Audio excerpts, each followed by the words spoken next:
Hello, welcome back to episode 2 of tonight's recordings. Andy and Amanda. So you were saying, Andy, that there was something you wanted to mention Yes. about On levitation. levitation. Now, I actually used to know. Well, long story short, a friend of mine. He had his partner at the time was massive into stuff like Reiki and full-on meditation, much more than I ever was. But she showed me how to do levitation a couple of times. And long story short, after I split from my ex, and this is just when I was it roundabout when I just started seeing this lovely young lady sat next to me. I have a lodger living with me, and this Amanda knows my ex-lodger. If she doesn't know this story, yeah, be careful not to swear when you tell us. Yeah, you know the story, do you? Yeah. Yeah, he's a bit. He's something as two short planks is the best way to put it to you, right? But I'd had a bad day at work, and I come back one day and I thought, right, I'll do some levitation, and it's a good tip. And then with levitation, be so careful with this.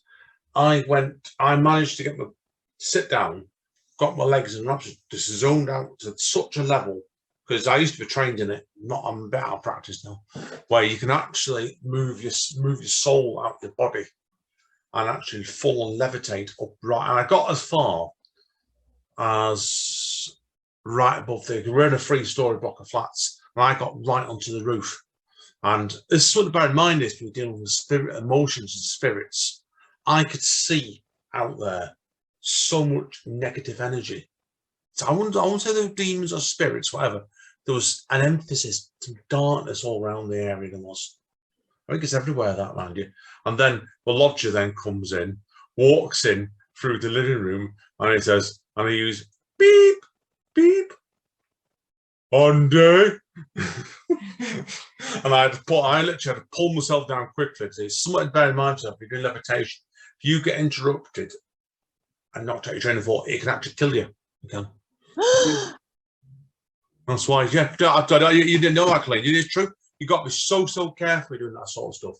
And I could hear him coming through the door, and I thought he's going to say something. So I better get down, pull my body down. I got back into the body, and he came in and saw my body. I'd actually managed to levitate the body about a foot up into the air, but man, not the spirit had gone further. It's just like it is what it is. I'm just like this. I've talked about this on the podcast. I've never talked about before. So, but I want to know what's both your opinions on levitation?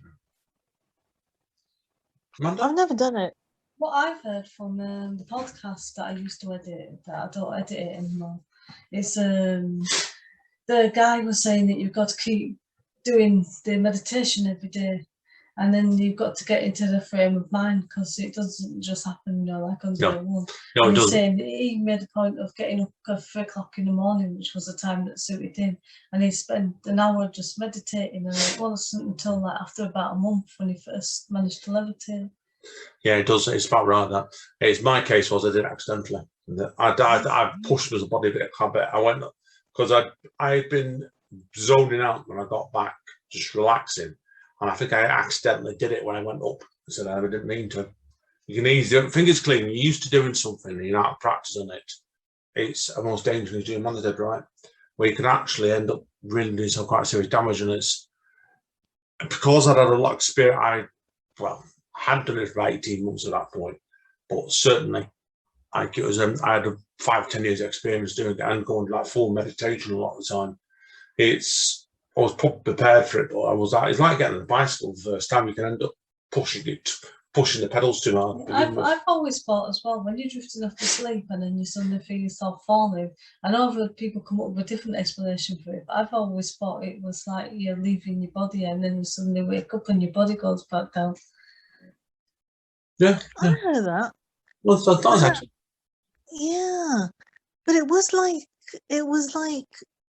I mean, just as soon as I wake up, it was just like floating back into my body without understanding why. And then I read in the papers that the reason why anybody would feel that, because I never asked it. I just read in the papers that there are times when some people will feel that they wake up and they leave and they come back down to the bed. That's usually when something unusual happens with UFOs, they tend to go for others in the night or in the early morning. I've heard that But I before. didn't, What have you but done? I didn't feel like I went to a spaceship. I didn't see anything like a spaceship or unusual beings. So I don't know where I went. There's been some theories about this before as well, and again, it's not for me to say this one, but where they actually say sometimes where they actually, if people have been, there's a lot more going on than you realise there is. But like it would be, and a lot of the time they actually blank your memory. So when you come back down, you don't know what happened to you. I've heard that That's one what, before. So. no, that's what they said in the papers as well, that there are times when that happens where you don't know that you went up. When you open your eyes, you feel there's a certain tingle, there's a certain sensation that you have been somewhere and you're slowly being brought back down. It's not like, it's not like where you jump and you suddenly find yourself back on the bed. That wasn't like that. It was like this sudden sensation. There was, when you hear Star Wars, bzz, I'd hear that. I hear that. It was bzz, and then I'd come back down, like slowly. No one answered that. It sounds The interesting. one that I've had is where I've been just like not enough to sleep, and then all of a sudden I've just come crashing back down again, and it's woken me up like I'm falling. It's just like crash. You know what difference is, Amanda, my dear? You tell everybody about how. I'm going to ask you. I'll ask you this in a second, please. I want to know you in this. I don't really dream. Very, very rarely dream. This young lady sat next to me. If I'm at home on the weekend, she'll get up in the morning and be telling me about the 2-3 vivid dreams she's had. This is a bit before, like you go to sleep though, when you're just dropping off and it wakes you up. Yeah, that's what I think you're like, isn't it? So yeah, what are you like cleaning your sleeping then? Do you have like really vivid dreams? Do you ever? I'm exactly like you. I don't remember my dreams at all. So that's what I'm saying. That when this happens to me, like this, bzz, and then coming back down. This was when I was at university. So maybe there was a lot of that going on. Lots of students doing things that are supernatural. Probably you're just part. And I say, I pick up on things. So that was probably what was happening. I was picking up on the interest in the supernatural. Yeah. Yeah, I don't dream though. That's the thing. I don't really dream often, like you. No, I don't. I'm Amanda does all the time. I think I dreamt of what night was it, Amanda? We had a really bad night's sleep. Was it Saturday night? Me and you, was it? Yeah. Yeah, it was Thursday night. We had a bad one, didn't we? It was Thursday night. Well, she was dreaming last night because she woke up screaming. So I don't remember doing that. Like it is.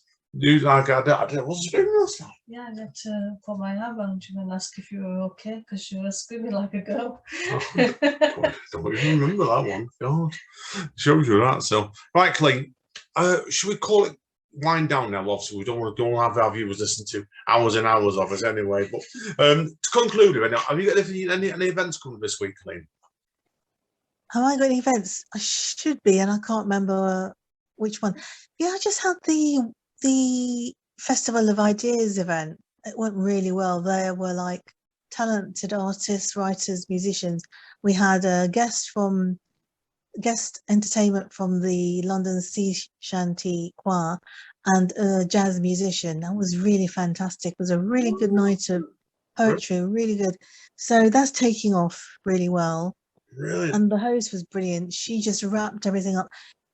As I say, this week must have been a spooky week of Wi-Fi's maintenance issues because she spent 10 minutes. Yeah, we spent 10 minutes trying to get on air. She couldn't work it for 10-15 minutes. So although it was supposed to start at 6:30, it ended up starting at 7:05 because it goes on. Computer went down. Yeah. I've had problems on Zoom before now. So I'm like, we're doing events and stuff, and I'm going to do podcasts and the podcast thing. Yeah, completely. One thing, what have you got anything coming up this week? On the news report, I'm doing on 2 things actually for me. One affects you as well. No more next week. We're chatting at the moment. I've got to make a phone call tonight about Speakeasy, our night we do with our friend Steve. going on a local arts festival, probably September. So we'll have more about that next week. But I'm hoping, Colleen, we've got a major name coming in for that. And I'm talking about, if we get the name we're on about last week, me and Steve were talking about, you'll know her when I mention it. It's major, right? But we'll come on to that. Congratulations in hand